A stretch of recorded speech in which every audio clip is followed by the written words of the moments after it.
New satellite data show that every year, 64 million tons of airborne particles arrive in North American airspace from foreign sources, almost as much as those produced domestically.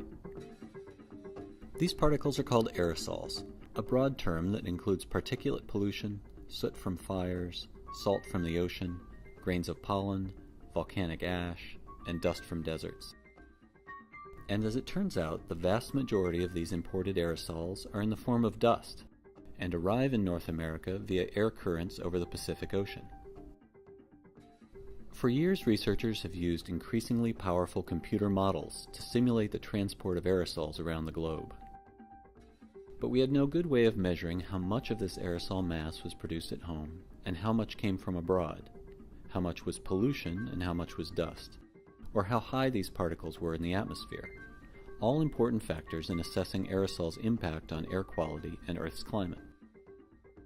Now a new analysis of NASA satellite data has given us some surprising answers. The first was that half of the particles that are above North America come from someplace else. And that's a big number, half. I wasn't expecting anything like that. The second piece was that even though these particles are coming from someplace else, they come in high in the atmosphere. They're not on the ground, so we're not breathing them. And the third piece of the study I found really surprising, that most of it is dust and natural aerosol, not man-made aerosol.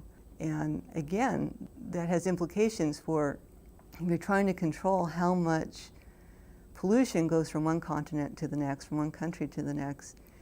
Even if you turned off all the industry everywhere else, we would still have all these foreign particles in our airshed above us because it's natural. As it turns out, we should still keep focused on our own pollution in order to keep our air healthy because the particles that come from other places come high. Besides direct impacts on human health, we need to better understand how the movement of aerosols affect weather and climate. For example, some aerosols can change precipitation patterns by seeding clouds, while other dust and soot particles can build up on snow surfaces and have local effects. That could make snow darker and easier to melt. So this could have a significant impact on the water supply in the West US. The imported aerosols primarily reflect sunlight, resulting in a cooler Earth atmosphere system that partly compensates for the larger warming effect of greenhouse gases. Some imported aerosols, like dust and soot, actually absorb sunlight and heat the local atmosphere. This could change atmospheric circulations, and it could have a significant impact on weather and climate. I think the take-home message is, this is a small world and we share one atmosphere. Every country is influencing other countries' backyard.